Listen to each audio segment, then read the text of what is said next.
So welcome to tonight's meeting of the New York Technology Council. Delighted to have you all here. As you know, this is the third in our series, Tour de Finance. Series of 9 events this year about raising money and spending it wisely. So we, of course, need to thank our sponsors because we literally wouldn't be here without them. It's a good and growing list. Now extends to 2 slides. I'm not going to mention them all, but thank you all. And if anyone's here from IBM, I apologize. In the program, you're listed as a silver sponsor. You are, in fact, a gold sponsor, so we'll fix that for next week's event. I want to give a special thanks to Microsoft. They're providing this great space for us. And we're now going to move on to tonight's program on securing VC funding. And these are the panelists and moderator. Their bios are all in your program. I'm going to turn it over to Jose for... Thank you, Eric. Here on out. Thanks again, Eric. My name is Jose Antunes, and I'm with the CPA firm WithumSmith+Brown. We're based out of here in Manhattan, and my primary focus is on startup companies and helping them get started, and also giving them some consulting. We are very fortunate tonight. We have 4 great panelists. I'm going to introduce them. To my left, we have Helen Reeves from Frankfurt, Kurnit, Klein, and Selz. Correct? Come on in. Did I say that right? Did I butcher it? No? Okay. All right. Marisa Warren. She is the chairwoman and founding director of ELEVACAO. Did I say ELEVACAO? I said it right before, I promise. Yeah, I did. Michael Hussey, founder and CEO of StatSocial. Come on over, Michael. And Christina Bechhold, managing director of Empire Angels. Thank you all for being here today.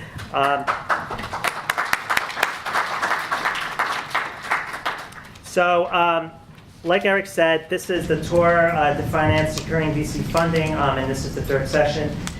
So before we get started and ask these wonderful panelists questions, I want to get a feel in the room. How many startups do we have here with us tonight? Oh, wow. Very good. Very good. So we're going to dive right in. And I want to tell you that as we go through this, I want to make this as interactive as possible. Feel free to raise your hand, ask questions during the program. If we don't get through all our questions, your questions are the important ones. So before we even get started, does anyone have a question they want to just get off their chest and ask the panelists right off the bat? Anybody? No? Okay. So let's just dive right in and get to know our panelists a little bit. So we'll start off with Helen. Helen, how can I get my company legally ready to take on a VC investment? What a really great question. There you go. Just as a brief introduction, my bio is in the materials. My name is Helen Reeves. I'm a senior associate in the corporate department at Frankfurt Kurnit. We're in Midtown Manhattan. The focus of my work is working with startups at the financing phase. So that could be seed financing, angel financing, or VC financing, wherever they're at in their life cycle. We also do kind of the formation and the operative documents for our companies as well. So that's just a little bit of background on the bios there, so I won't read it on. To answer the question, a lot of times our clients come in and they've been maybe approached by a VC, or they're at a stage where they're thinking about looking to approach VCs. And the first thing that I do as a lawyer is I ask them to send me their cap table. And the reason I ask them to send me that is oftentimes startups, and I don't want to assume a certain level of knowledge in the room. If I'm saying anything that's redundant, you guys can always raise your hands and say stop talking. But oftentimes startups will either not have a clear cap table, or their cap table will be a complete mess. And the first thing that you want to do as a startup founder is really make sure that you've completely cleaned up your cap table. That could be making sure that you've issued all of your options. You actually have option grant agreements in place. Making sure that the actual founders of the company actually have their subscription agreements, that they own their equity, that all of the documentation that kind of is the bones of the business has been put in place before you come to a VC. Because the VC is going to want to see that cap table. The VC is going to want to understand pro forma for their investment, where they're going to sit in that cap table. Are there convertible notes that are outstanding? Presumably it will, but will this offering trigger the conversion of the notes? And what will the whole ownership structure of the company be after they come in? So I apologize if I'm speaking really quickly, but that's the first thing I ask. I say, well, send me your cap table, and oftentimes I get what's a cap table? So if you don't have a cap table, if you are uncertain of kind of where you sit kind of in this scheme, I would say you want to sit down with your attorney and talk about kind of what you've contemplated for this round. That could mean really starting from scratch. It's hard to kind of reinvent, invent the past, but oftentimes what we'll have to do is sit down with the founders, sketch out kind of what the ownership structure was supposed to be, put together founder subscription agreements, founder documents, oftentimes NDIP agreements to ensure that all the IP of the business is owned by the business. So I say all this to say that to get legally ready, you really need to make sure that all of the kind of the bones are in place. When I think of the bones, it's kind of the who, what, when, where. Who owns the business, who's running the business, on what terms, and making sure that your cap table is really clear. Great. Next question I have is for Christina. Christina, how would you evaluate whether your business is the kind and at a stage where VC investment makes sense? Sure. So I'm Christina Bechhold. I'm co-founder and managing director of Empire Angels, which is a member-led group of young professionals investing in technology startups with a focus on supporting young entrepreneurs and sort of peers investing in peers. And full disclosure, I am an investor in StatSocial, which is a fabulous company. I think there are probably three sort of key components to consider when you're thinking about going to get institutional money from a venture capitalist. One is whether your company really is investable. Not all companies are meant to take on outside capital. Some of them are meant to be small businesses or lifestyle businesses or use other forms of financing to grow. So you really need to think about whether or not you want to take on outside investors who are going to come in and have control over what happens with your company, or whether you want to keep that control for yourself. So is it an investable company? Second, is it scalable? Venture capitalists are motivated by economics. They are investing other people's money, and they're expected to give those people a return. And so there are very specific economics around what they're looking for. They need businesses to get really, really big. And so if you take on venture capital money, they're expecting you to, at the very least, return at least 10 times the money that they put into you. So you need to be attacking a market and have a product that can get really big and scale quickly. And that's really important to keep in mind. And then the third thing I would say is that your business should really be acquirable. It's unlikely. Well, first of all, most startups fail, is the truth. Those that don't fail, some sort of putter along. And then there are the few that either IPO, which is frankly very unrealistic to sort of assume that your company will go that route. More likely is that you'll be acquired. And so you should be building something that someone else is possibly interested in buying. And so you should know who those people are and how you can get connections to them early and get some feedback on what it is that you're building to make sure that there are people out there who are interested in it and watching what you're doing and can potentially provide you an exit. Great.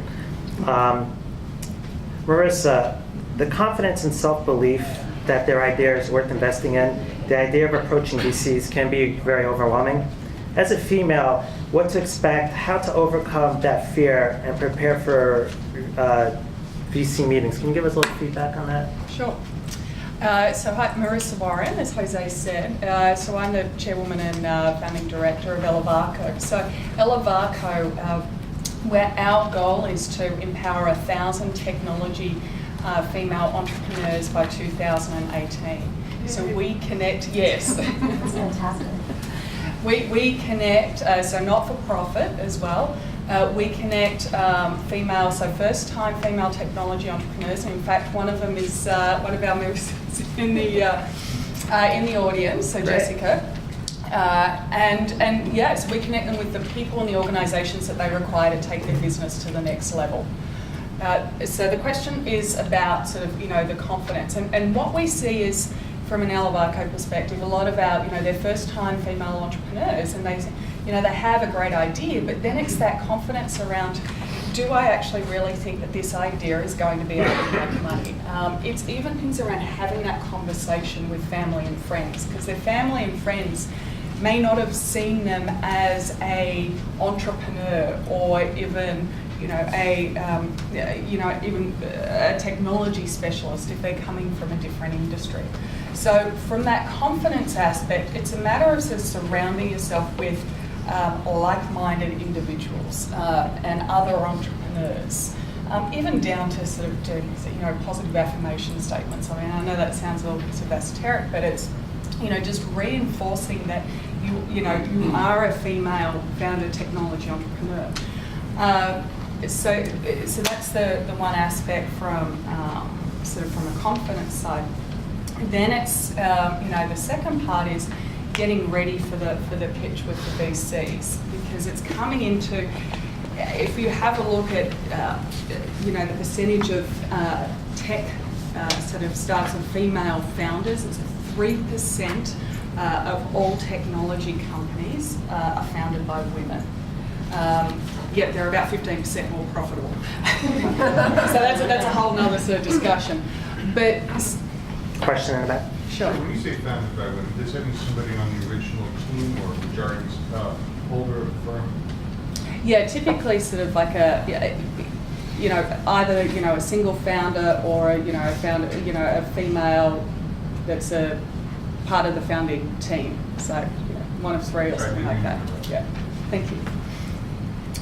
So essentially, it's so I lost my train of thought. Down to the pitch. Right. Is that the? Yeah, so exactly, the pitch, how would you describe, how would you overcome that fear of the VC funding? Yes, thank you, because it's that element of going in. So I've got a really great story for one of our technology entrepreneurs called Lookbooker, right? They, two female founders, great background from McKinsey consulting company, had never sort of done anything from a technology perspective before. They had this business, then they went very solid business plan because they came from the the consulting side of the business. So they knew that very well. They were dedicated. They quit their jobs and invested all of their time into building the company. Then it came to actually having that conversation with VCs and getting ready for the pitch. The first thing that they did is that they realised that there was a whole lot of homework that they needed to do to actually prepare for those conversations. And it seems like, understanding, the cap table, so that, some of that terminology. So it's doing a lot of your own research and having those conversations, going to networking groups to get ready. Then the second part, when they actually got there, and this is specific sort of for the females in the audience as well, it's knowing the VC and whether they do actually invest in female businesses. Because they had some interesting experiences. So in Australia, for example, when they pitched their ideas to some VCs, it was very, very conservative and a lot of very male sort of centric type VCs that didn't understand the aspect or the sort of the nuances of the particular pitch that they were doing, because Lookbooker is an application for women to book hair appointments and massages and other women-specific sort of services anywhere in the world. So the male demographic in the meetings didn't understand that sort of that need and that pain point and problem. So the second part is then they didn't understand that. So the types of questions that came out, the audience were so one of them, which is just amazing. So is your husband going to be helping you out with this business? Is this just a sideline sort of activity for you? And these women, very, very experienced in what they were doing before, had this idea and quit their jobs and invested, their own sort of capital in before they were going to VC, and they were getting some of these basic types of questions. So it's just coming back to that point I was making earlier about knowing the audience and the VCs that you're targeting. Do they tend to be, more sort of male orientated and supporting sort of male businesses, or are there, some sort of female businesses that they've supported? I wanted to just touch Yeah, on go, one thing that please. was said too. I think another important part of the process of looking to get VC financing is understanding that it's just as much about the VC interviewing you as it is about you interviewing them, and really thinking about the relationship not just as one of, I want to get X amount of dollars out of this VC fund or this, but what other resources and connections can they bring? I think it's like the difference between dumb money and smart money. You want the smart money. You want the money that's going to not just come with, okay, well, bring me the return, but also going to come with, I can connect you to this other strategic relationship. I can help you hire in this great CEO or this great CTO. So you want it to bring you more than just, the cash. And I think you have to interview kind of the VCs in that process just to kind of suss that out. Right. Thank you, Marisa and Helen. And as you can see, I asked the ladies first question, so I wouldn't get in trouble with the panelists. So. Michael Hussey is founder and CEO of StatSocial right here in New York City. Michael, let me ask you, why are you running your company out of New York and not, let's say, San Francisco, Silicon Valley world, or somewhere else? Let's see. So, quick introduction, Michael Hussey. StatSocial is a social profiling and social profiling company. We have an analytics and ad tech solution on social profiles. We're leveraging a database of about 600 million social profiles that we've aggregated and standardized data from. So, New York City, I'm a little biased. I don't really like Silicon Valley. I don't like the traffic. San Francisco's okay, but if we were to be out there, and I do get out there quite a bit.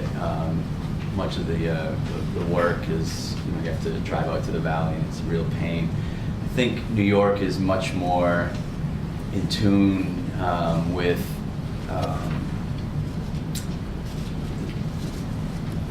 the internet mindset, where you can have everything at your fingertips. I need to buy paper towels. I can get it delivered. To in New York, we have everything is open 24 hours, and versus the valley where it's still like a driving culture, and for that. So that's me personally. New York feels much better. But as far as my company, our customers are here, or if they're not here, they're always coming through New York, and we're really media focused and Madison Avenue focused. It's really there couldn't be a better place in the world for a company like us to be. The other thing I'd say is that, and this kind of goes toward the types of there's a difference between the types of investors that you can attract in New York versus the West Coast. Some people, I think the real difference is New York investors are more balance sheet and P&L focused versus San Francisco, where you might just get funding for an interesting idea or an interesting technology. We think that sounds better, but I don't think it is better. I think maybe some sort of healthy balance between the two extremes ultimately would be ideal. But I want investors who understand how to make money, why it's important to make money, and what the path to actually becoming a profitable business is, because those people generally are more understanding of how hard that is, and supporting your company along the way as you go from an interesting idea or technology to actually monetizing that business. So I like the more P&L focused attitude of investors out of the East Coast, and particularly New York. So. Mike, just to add on that, you've been in New York City now for 10 years? That's right. 10 years? Yeah. What has changed, for better, for worse, in those 10 years? Now, we've seen a big boom here in the city in the tech sector. I lived in the DC area for about 5 years out of school, and that was really, I should have probably been in New York or in San Francisco straight out of school. But, it's obviously changed a lot, but I think the major difference I've seen is I come from a internet company. Previously it was like consumer businesses, companies like started like RateMyProfessors.com, Rate My Teachers, and then built PQ, this people search engine. The major difference is there's a lot more competition for talent in what we're doing and the types of engineers, particularly that we're looking for. Google didn't have a big presence here 10 years ago. Now they're a massive employer. Facebook, same thing, and Amazon. All the major companies are establishing big hubs in New York for obvious reasons, but it also ups the ante and makes it, retaining talent and attracting talent much harder, because they're going through all the same channels that we are to find talent, going to the schools and to the grad schools like NYU and Columbia, and it's harder. You also have recruiters for these companies calling on your employees every single week. They're saying, "Oh, you can probably make more money. Come talk to us." So I'd say the biggest change is the competition for talented people is really ramped up. But there's also another big change is I've noticed this relatively recently, and I kind of remember back in like 05 or 06, the first time I heard like out in public the words MySpace, and thinking, oh wow, that's interesting. It's really breaking. I feel like every day, whether I'm on the subway or walking on the street, I hear like data or analytics or something like that. Like there's a savvy in New York that it feels very much like when you're in a coffee shop in San Francisco. I think we're pretty much as savvy, the average person on the streets that you run into. I think we're pretty confident as well in New York relative to the Valley. So. And for the startup stack, raised your hand at the beginning, just to get a feel, 1 to 3 years startup? Okay. 5 years or more? Over 10 years? Oh, great.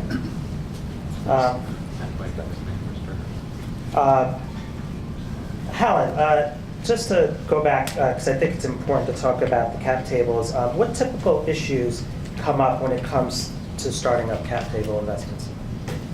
Pre-investment. So pre-investment, and I apologize, I threw out cap table assuming that everyone knows what that is. Does everyone know what that is? Raise your hand if you don't. It's okay if you don't. It's okay. It's okay. So cap table is short for capitalization table, and basically it shows kind of in plain view, what the ownership is of the company, both from an issued and outstanding basis, but also on a fully diluted basis. So you'll see everything there. You'll see all the founders and what they own. You'll see any employees that have been maybe issued options that have been exercised and they actually are on the cap table as issued and outstanding. You'll see folks who have options that are vesting and how far along they are investing. You'll see everything. It's a really important document for any company that's looking to get investment to keep track of, because really it kind of speaks to like what the investor is getting themselves into. And oftentimes when you're negotiating the term sheet, you're talking about pre-money and post-money and what the per share price is. It all kind of boils back down to the cap table. So that's why I brought it up at the very beginning. In terms of the issues that I typically see, one big issue, and this kind of touches a little bit on what was mentioned in terms of incentivizing employees. I think a lot of folks are coming up with creative ways to keep talent, whether it be just your kind of plain vanilla options. Sometimes they're creating kind of phantom equity. They're doing kind of weird and funky arrangements, side letters that they don't keep track of, or maybe it's just side emails that they don't put into any kind of documentation.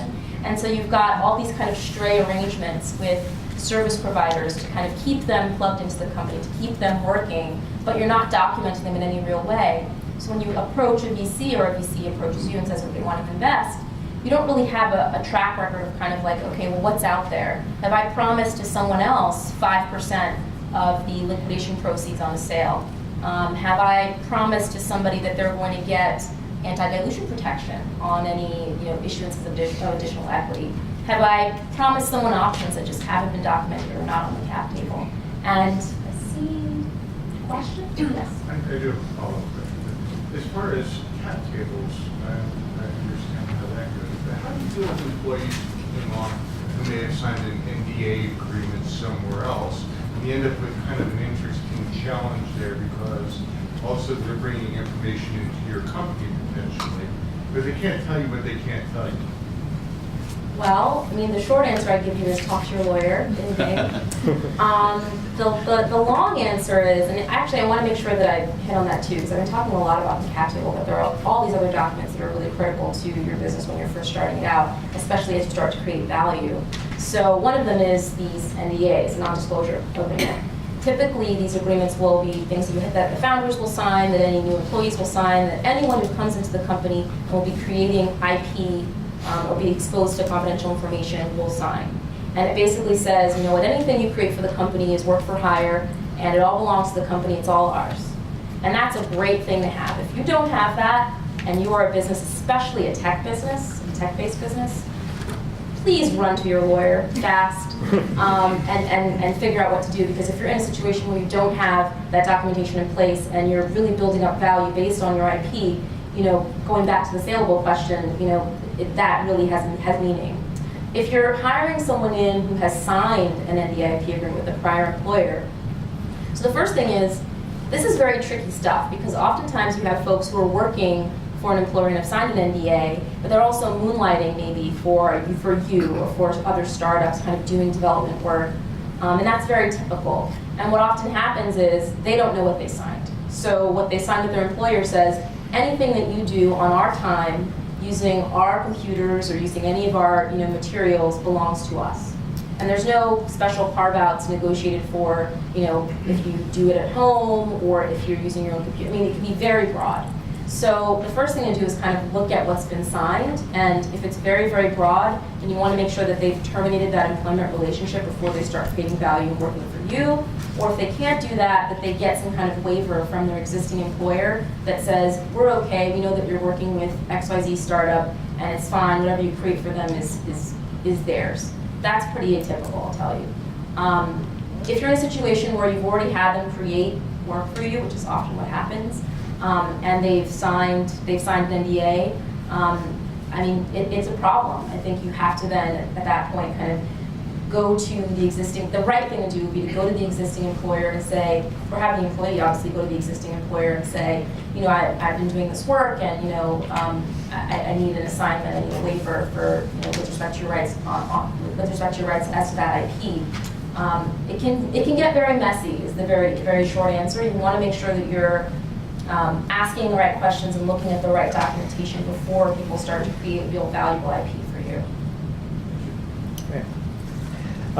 Christina. Oh, I'm sorry, another question? Please. I have more of a comment, I have a real life example about sort of the value of documenting equity when it happens.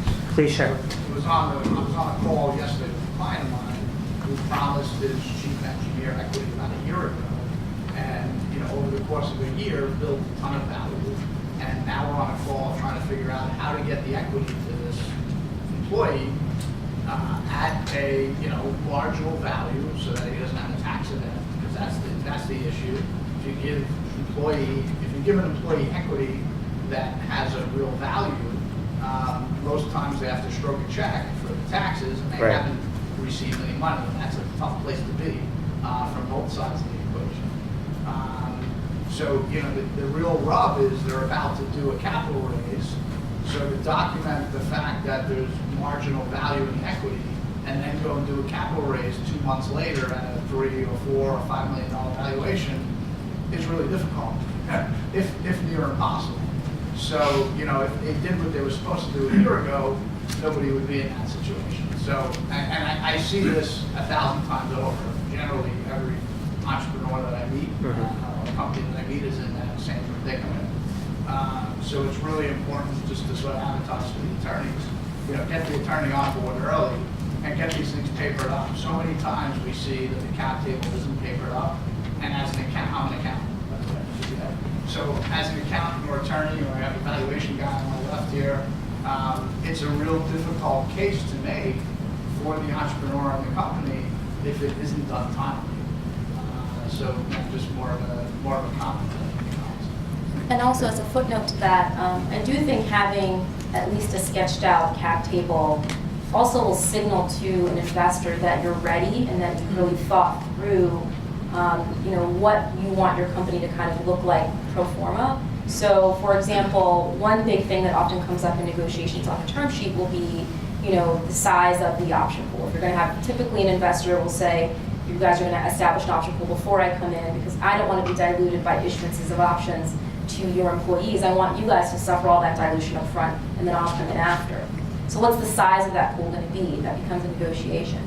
If you've actually sat and thought through, this is the number of hires I'm going to need. This is actually a pool that's based on a real number. I expect to hire 5 developers. I expect to hire a CTO. I expect to hire salespeople. And this is how I expect it to break down. And this is why it should be only 15%, not 20%. Then you're in a real negotiation because you've actually backed it up with real thought. So it's really helpful to think those things through before you get to a negotiation with the VC so that you're not kind of scrambling and letting them dictate terms to you. Again, to harp on the cap table point. Any more thoughts on that from anyone? All right, Christina, most people assume every startup should get outside capital, and we know that's far from the case. Can you describe some kinds of funds and capital pools in the landscape, as well as what to expect from a process perspective, including corporate and traditional timelines? Sure. So there's a variety of different places that you can go get outside money if you decide that's what you want to do. The first place that you should always start is a term I learned in college: friends, family, and fools. You should always start with the people who actually know you, because if you can't convince the people who know you well to invest in you, you have absolutely no business asking a stranger to. So that's the first place to start. The next spot is angel investors. So those are usually wealthy individuals who are investing their own money into companies. So that's the second place you can go. And a lot of times those are scattered individuals that you have to meet through your network and be introduced to, or you can come to a group like Empire Angels, which is a sort of faster way to meet a whole bunch of angels at once. From there, I would say the next pool would be considered probably a micro VC, and that usually means a small fund of a couple $1 million. That's become a much more popular thing currently. So I'm seeing a lot of ex-Googlers. There's actually a fund that's called XG for ex-Google, and it's a couple of people who decided to take all the money that they made at Google and put it into a fund together that they invest. So it's still their personal money, but they do it out of a fund structure. And so that would be a micro VC. And then you have the sort of mid to larger size traditional venture capital funds, and those are people who are taking other people's money, usually institutional money from pension funds, family offices, and investing that for them out of a larger fund. And then you also have this thing called family offices, which was not a term that I was familiar with before I got into the early stage space. And I recently met a group of young women who are working for these family offices, their own families who run billions of dollars that is being invested in real estate and hedge funds and stocks and bonds and venture capital and all this other stuff. And so these are literally very, very, very wealthy families who set up individual offices and they hire professionals to come and manage their money for them, as opposed to going to, say, a Bank of America wealth management. And those are huge capital pools that people don't always think to go to, but oftentimes, those are smaller groups of people. They may have very different motivations in terms of what they're looking for, because it's their own money still. And while they're looking for a return, maybe they're really interested in. I introduced a woman the other day who started a company making custom clothing for petite women.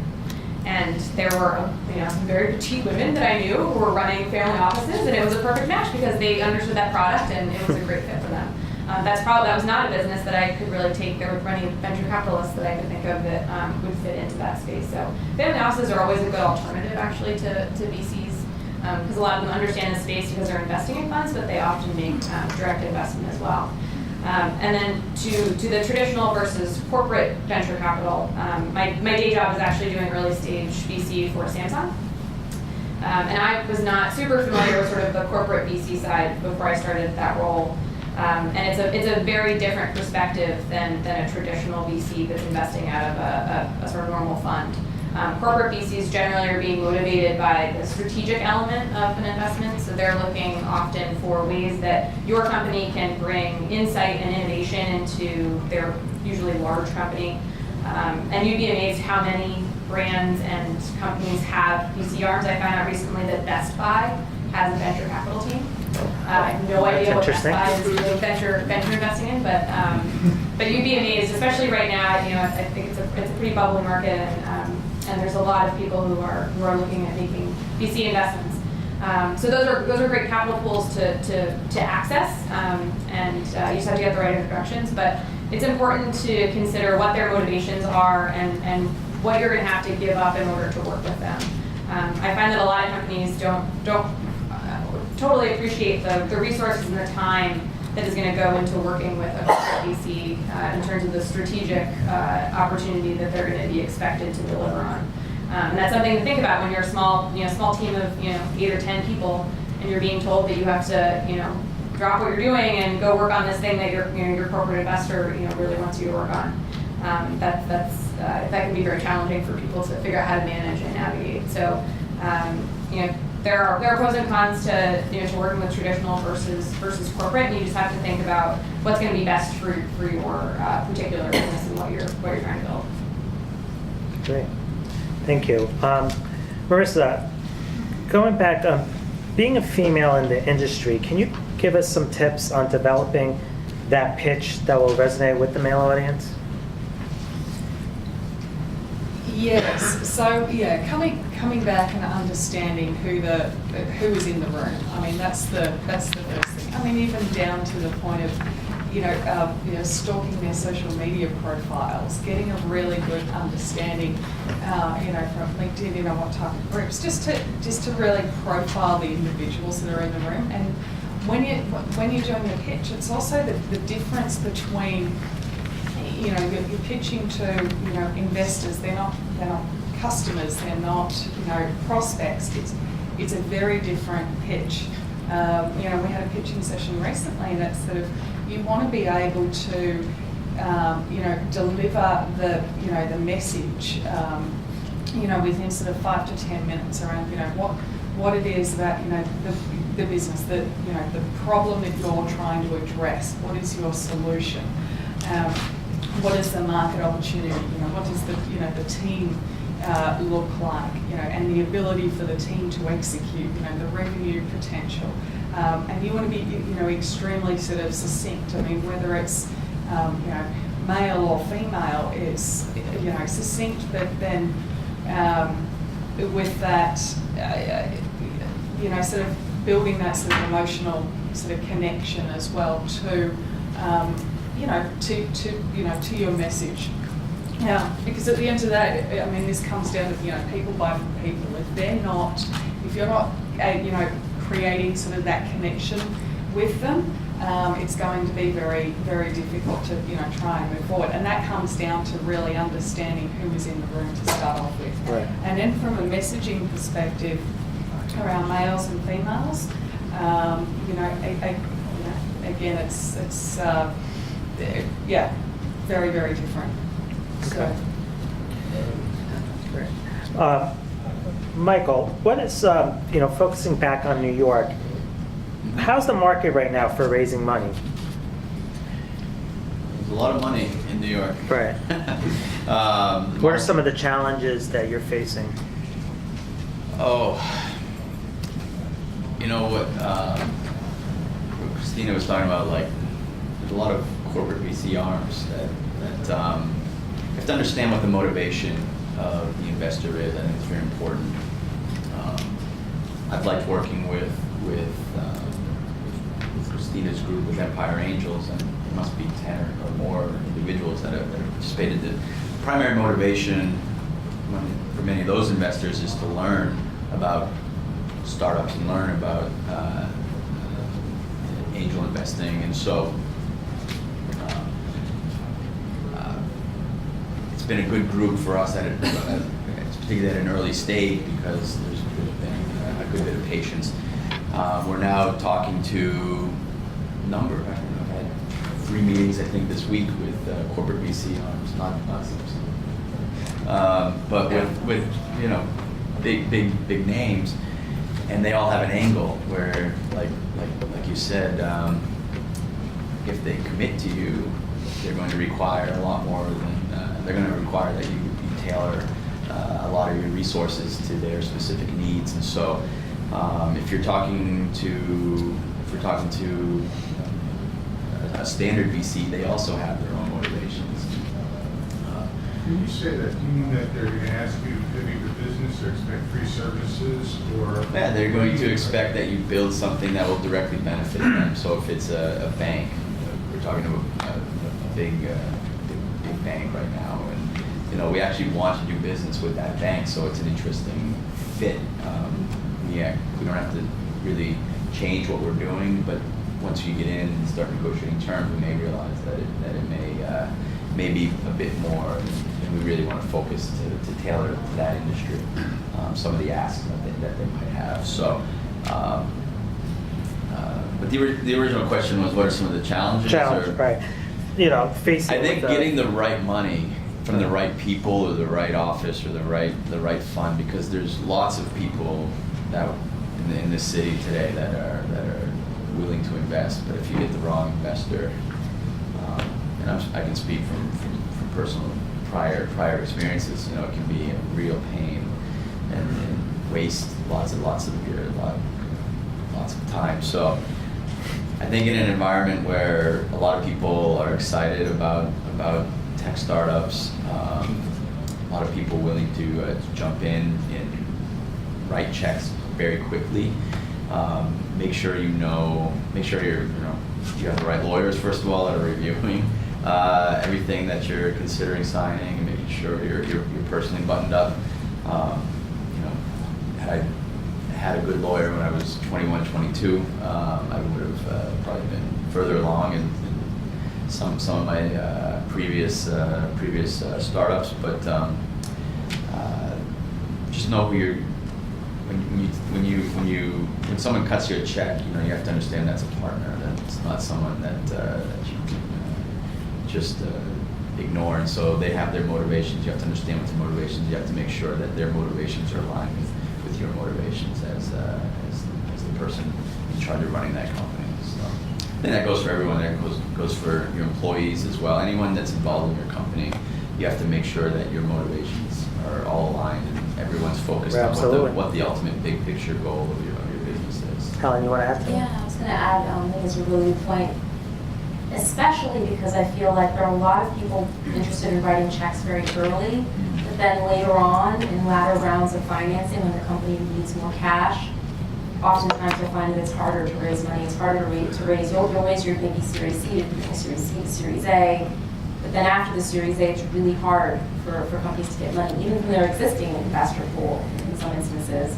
And I remember, just as a story, we have a client who, they're long-term client. They've been in business now for at least 5 years, probably more, and they had two kind of pretty solid VC funds that were invested in the company. We're really excited about it initially, and they got through their first round of financing and the second round of financing, and then at one of the VC funds, the head person that was kind of really in the company's corner, really advocating for them at the fund, left, and so they didn't really have the connection at the fund that they initially had. People kind of were wondering, why did we invest in this company? I don't understand what the connection was. And so when the next round kind of came along, we're doing a Series AA, and we're hoping that both of the investment funds would put in the same amount of money they put in last time. There was kind of this cold shoulder that the company got from one of the funds, and then there was infighting between the investors. So it really can be like a marriage almost, if you think about it. When you take in money and you want to think about that relationship from a long-term perspective. If you, even from a self-interested perspective, I oftentimes will advise clients when they think about how much money they want to raise, always raise more than you think you're going to need, because it's a lot harder to first off, it takes time and energy away from your business to actually raise money. So the time that you spend on the phone with me as your lawyer, you could be spending on your business, and you don't want to have to do that kind of repeat work. So that's number one. Number two is you want to have a good sense of how much money you're going to need to get to that next milestone. So oftentimes, and this will not typically be on a VC round, but on like a smaller round, like an angel round or a note round, a tiny round, a client will say to me, well, I think based on our burn rate, we're going to be here, in 6 months. So I think if we get to this much money raised, it'll get us to this point, and I say, well, that's great, but like double everything, just because you don't know. I mean, you don't know. And oftentimes your estimates of what, things are going to cost, how long it's going to take for you to get to a beta or get to the next level, the forecast won't really match what reality ultimately is. And you want to have the cash flow, at least, or a little cushion to make sure that you can get to that next level before you have to go out and raise money again. So I say all that to say, I think the biggest challenge is really kind of knowing your business well enough that you're being thoughtful in kind of the cycles of financing, how you stage it. It's also, I think, about being thoughtful that it's harder to raise money like the farther down the line you go. So you want to pick partners early on that you think are going to be willing to kind of keep giving to the company on an ongoing basis. And that's not just from a cash flow perspective too, that's also from a resources and connections and just general investment in the business. It's easy for people to have the misconception that a second round or a third round might actually get easier and easier because presuming the business is doing well, the people that invested in the company believed in something, they saw something there, and things are proceeding well. And if they don't continue to fund the business, then they're not protecting their investment. So can you talk a little bit about why? It's hard. Yeah, because a lot of people I think have the misconception that It's second round, easier. third round should be a lot easier and easier. Well, and I think this would be a great question too to hear from the VC perspective as well. Yeah. But at least one point that I would raise in terms of why it's harder is sometimes existing investors become disenchanted, quite frankly, with the business. It may be that we're kind of going back to the initial point that was made earlier, which is business might not be acquirable. The business might be a kind of lifestyle business for the founders who are really enjoying kind of plugging along and really like enjoying building up the business, and the investors may be saying, I think we're at a point where we should either look at sales options or I think I want to be cashed out.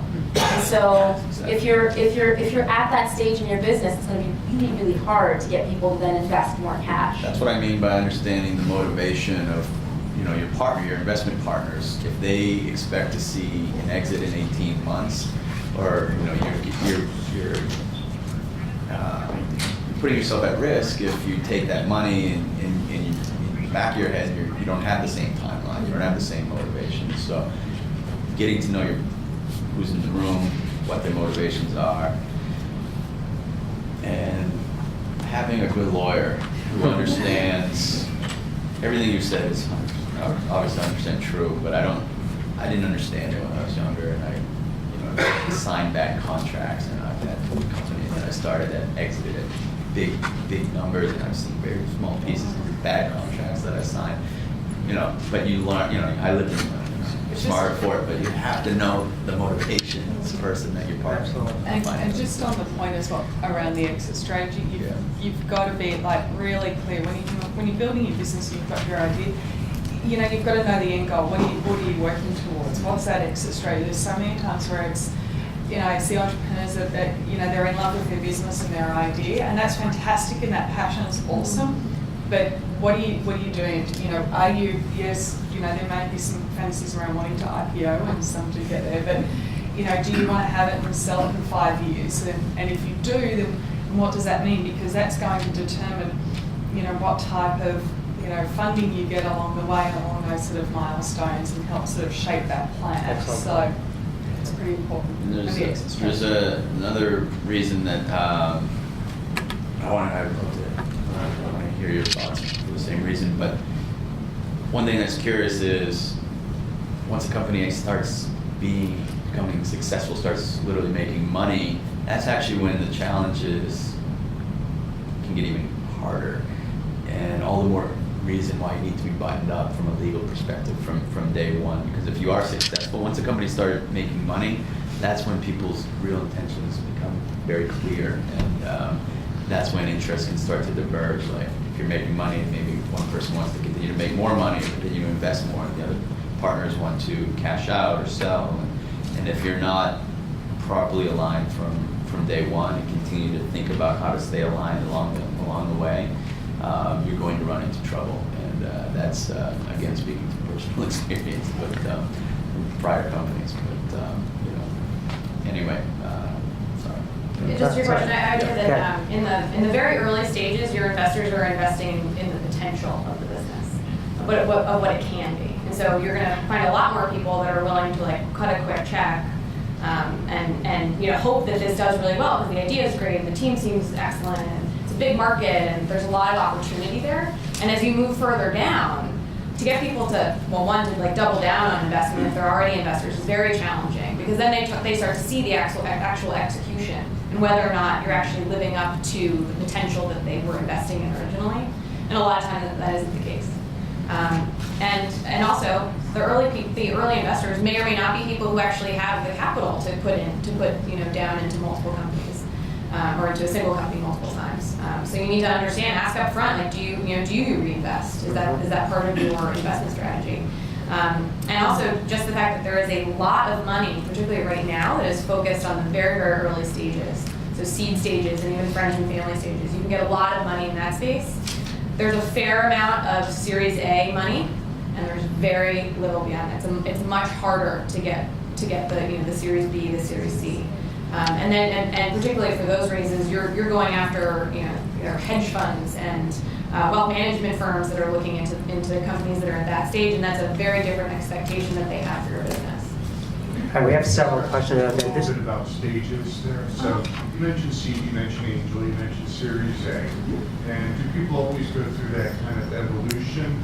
Or what is the dollar amount when you start talking? Or we talk, because a lot of the VCs that we talk to, they call themselves VCs, but they may go from small to very large.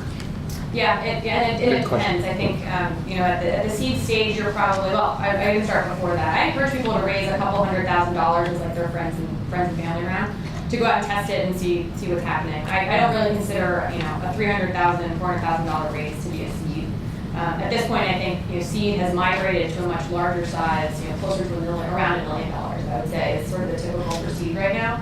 That money is to, now that you've sort of proven that what you want to do has legs, you're going to go out and actually build a product and try to get some early traction. When you say build a product, so it's not expected that you have income at that point? No, not necessarily. I've invested in plenty of pre-revenue businesses at the seed stage. But it's when you get to the Series A, when the A money is going to be a couple, several $1 million. So maybe $3 to $6 million, but $5 million on average. And that money is to really scale your growth. You've proven that you have something there, and now you actually have to go and turn it into a real business that's generating revenue.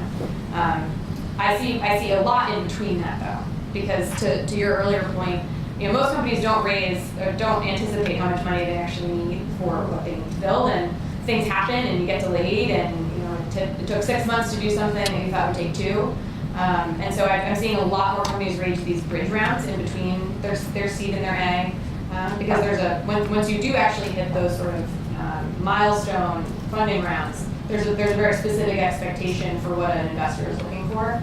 So they tend to do these small rounds in between to sort of cobble together a couple $100,000 and move a little bit further, closer to where they expect it to be to get to that more marquee funding round. There was a gentleman right there. You had a question, sir? There's been a lot of talk about money for lawyers as quickly as possible. How do you correctly evaluate the point that fits what you're trying to do? I can speak. I don't think I should answer this question. Can you repeat the question, please? Basically, just How do you pick a good lawyer if you're a startup? Is that the Basically, question? all right. So there's a lot of corporate attorneys in New York, and I bet all of them would love your business. But there's some firms that really specialize in the tech sector, and you should get to know them. I mean, I'm sure your firm, you clearly know what you're talking about. So you want to speak to them and talk to them about your business. And get their perspective on what they think you should be doing to prepare yourself for the later stages. But what's neat is a lot of the firms that are really tech focused work on both sides. They work with a lot of investors, they work with a lot of startups, they have experience, and they know that nothing ever goes to plan the way that you expect it to go. So you want someone that is going to prepare you for worst case scenarios, for best case scenarios, for that also can bring extra value as well, such as networking, introducing you to other clients that they might work with or worked with in the past. A firm that we work with has made introductions that ultimately led to angel investments as well. So there's a lot of firms that can bring a lot of extra value, but the only way to do it is to interview them and to speak with them, have conversations with them, and understand what their experience has been, what are other companies that they're working with that might be similar or in similar spaces. And it's an investment of time, really. But New York's a great place, and I think that's one thing that's changed over the past 10 years. There's a lot more expertise in supporting the startup community in New York, both on the accounting side and on the legal side. Yeah. If I could just sort of add, Yeah. speak to their clients and former clients. Yeah. And it's not so much the firm, but the practitioner. Because every firm in New York has a technology startup practice, because it's the place we all want to be. It's sort of a fair weather fan. We have to speak to the practitioner and their clients and former clients. Because we want, especially on the attorney side, we want somebody who's been there and done that. And seen all the term sheets and knows what to look out for. That's what's so important. I actually had a question as well. I meet with entrepreneurs day in and day out. I was home this afternoon. It was really, really early. He's talking about going institutional venture. And, my advice is, happy friends and family. I find often, sort of understand sort of capitalization strategy. If maybe one of you or multiple of you talk about when is the right time or the right stage to start talking to institutional venture. Because I think in the venture capital world, they'll all talk. And an entrepreneur can spend a lot of time doing that rather than building a business. And some of those early conversations are valuable, but you don't want to monopolize your time doing that if it's not going to lead to financing. And I find there's sort of this misconception about when to go to institutional venture. So I wonder if you guys can speak. I'd say the very short answer is when you've proven you know how to make money and you're ramping up fast. But, I think that's true. It's always, in a perfect world, you never have to take any outside money. Like you build a business that, and I actually know several successful businesses in New York that are generating huge amounts of revenue and haven't taken $1 of outside capital. So it can absolutely be done. And you need to, again, think really hard about whether or not you want to take that outside money. I always encourage people to start with individuals. Like if you can build a business off of just taking some money from friends and family or from a round of angels, that's fantastic. And then you would give up a lot less ownership in the company. It's interesting from an institutional perspective. You really have to look at what stages the fund invests in, and what their sort of check size is. There are funds like First Round Capital that exclusively make their first investments in seed rounds. Their first money in. At Samsung, we invest in what could be described as like R&D projects that we think the technology is really interesting, and it could go somewhere, and we'll write like a small seed check, and then we write $3 million checks into A and B rounds. So it runs the gamut. You just have to get a feel for what that institutional investor does, and what they sort of specialize in, and what they're looking for, because it's sort of across the map. Yeah, and I think it's also already sort of been touched on lightly as well. It's not just the money, it's also the advice and the other aspects that go around that as well. So are you at a stage that you actually need that level of advice and sort of, and guidance and sort of structure? You may not be ready for it, because it takes up a lot of time, and they'll drive you in directions that you might not want to go and you're not ready to. So it's making that sort of holistic sort of view sort of selection based on that. Any other question in the back? So when talking about raising money from friends and family first, I understand the advantages, not have to give up as much in the beginning, it's a good way to test what you have. But for a company or a project that may not have that option, there's a client or two of ours that are already throwing money to start the company and are ready to make another investment for technology. Is it just completely off the rails to expect that you can go out to small angel investors with a good idea and a cap table and some traction, or is it, not everyone has a base of friends and family for which that's a realistic option? Yeah, it depends how much money money you want to raise. And also, I would say it's definitely much easier if you're a proven entrepreneur, if you've done something successful or even failed before. The fact that you have some experience, it speaks to the fact that you can do this in a meaningful way, and you're more likely to get traction with angels. But I know a lot of angels who just want to know that either you have put your own money into it, and that's if they've done that, then I would say that alone is probably the equivalent of having friends and family as a show of faith. Yeah, that you believe in yourself, or that people who know you believe in you. Either of those, I would say work. Question on the front? Yes, one thing I'm interested in is the progression and of the dilution and the structure of the cap table at the beginning. And I think there's a question of fundability and whether there's a leader or a group of founders. So is it better to have 5 founders or 3 founders equal, or to have one with 51% or 75%, so that that leader stays fully committed, fully invested majority when you go through the dilution in the rounds? Depends on who the people are. Yeah. Depends on the company and who the people are. I'd rather have one Mark Zuckerberg as the majority than his 3 roommates having equal shares. So, but there might be. I don't know. I'd say generally it's good to have someone whether it's a single person, or I think it's more about the mechanism on when there's disagreements. And that really goes back to the operating agreement and the board of director structure and how to handle disagreements, because everyone has their own motivations. There will be disagreements in the course of any business. So I think the way I think about it is more about decision-making structure rather than a hard and fast rule on who gets final say or the ownership structure. This isn't like directly, I think, on point. There's 2 things I did want to say.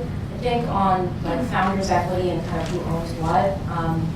The very, very beginning, oftentimes we'll talk to clients about kind of what they want the initial founding group to own, what the structure should be, and what everyone's contributing. And oftentimes, 9 times out of 10, it's sweat equity. We're all putting in time and energy, and that's how we're getting our equity. And the one thing that I often talk to startups about is vesting, because vesting is I think the best thing in the world, and I think that most every startup that has a kind of sweat equity kind of ethic to them should include vesting in their agreements, and often don't. So what often happens is you have this group of 5, you have your Mark Zuckerberg and his 3 other roommates, and at some point 2 of the roommates decide, no, I'm not really interested in doing this anymore. But I own this 10% interest in this company outright. I just go lay on a beach somewhere. And the other founders are building value, bringing in investment, doing a lot of the work. So that's one thing I would just say, vesting, always have vesting.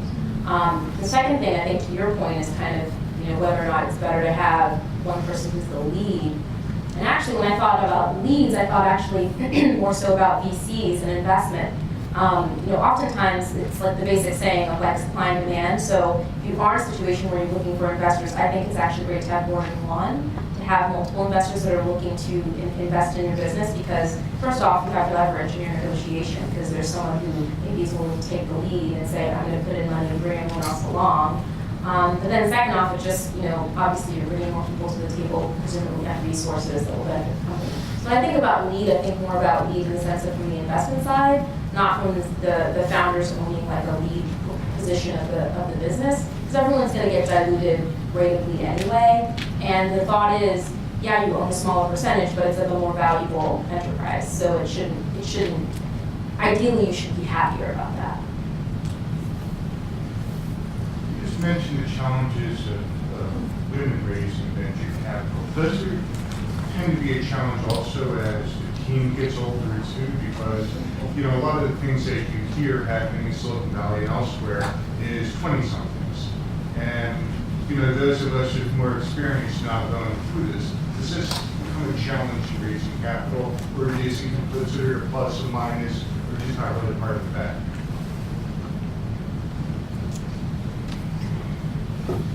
It can be a big plus if you have the perfect experience for the thing that you're doing.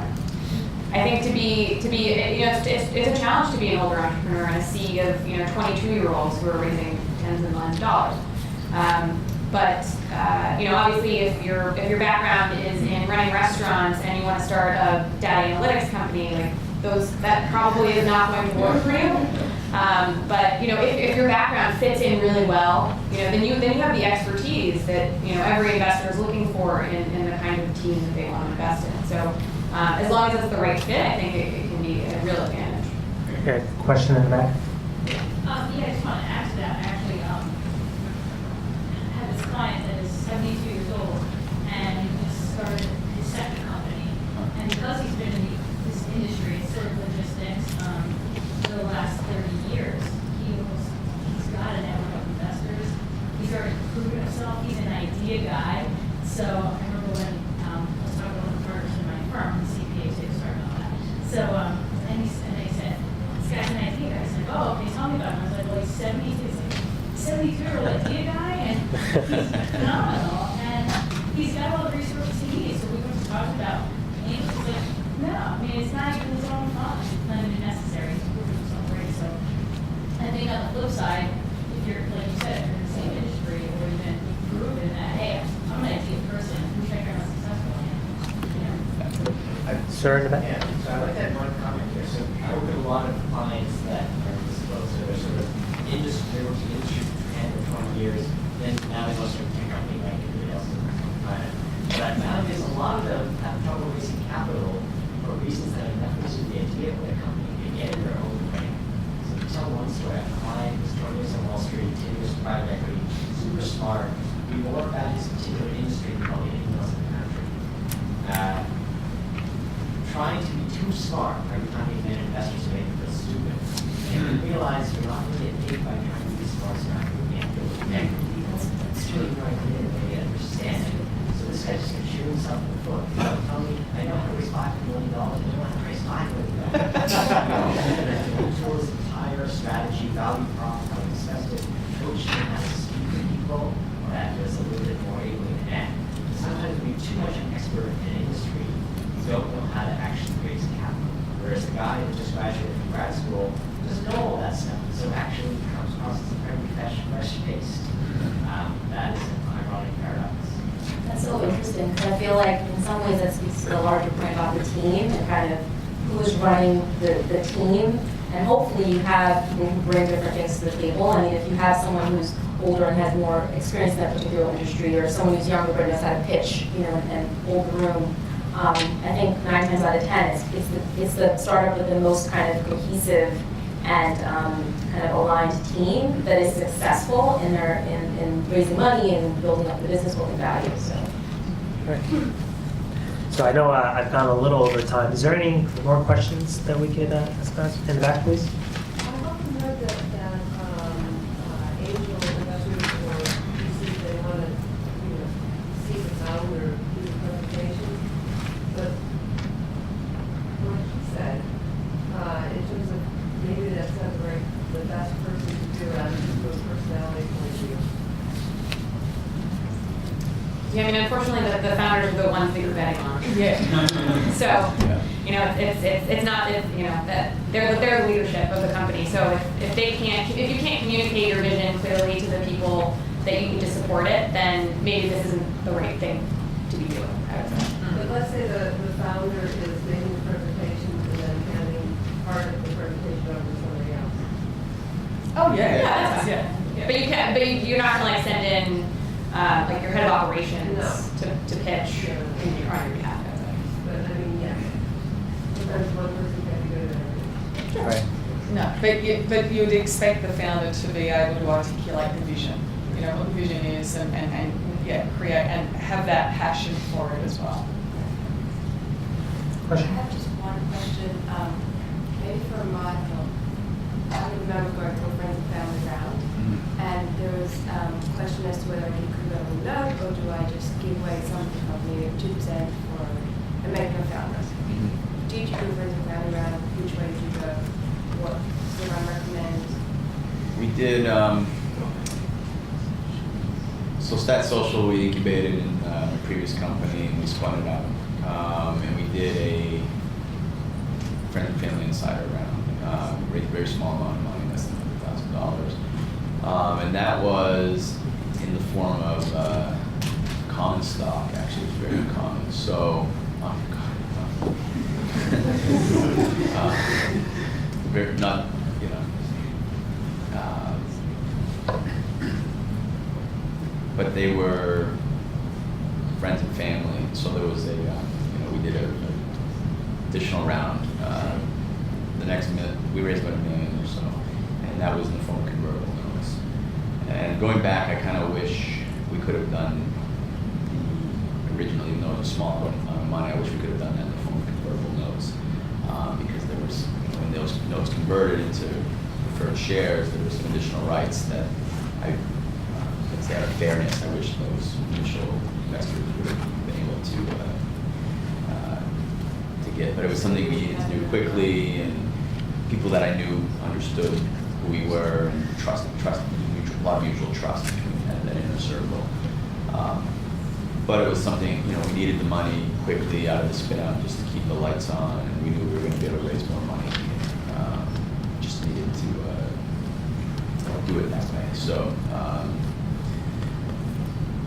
Did that answer your question, though? What was exactly the question? I want to make sure. Yeah, I mean, yeah. it's interesting that you did do that. Yeah. So I guess what does everyone say is the best way to do it? I reached out to 2 experts in this last week. Yeah. 2 angel investors, and they both said something else. Yeah, I hear a lot of different advice. I thought from that, but yeah, just. I would.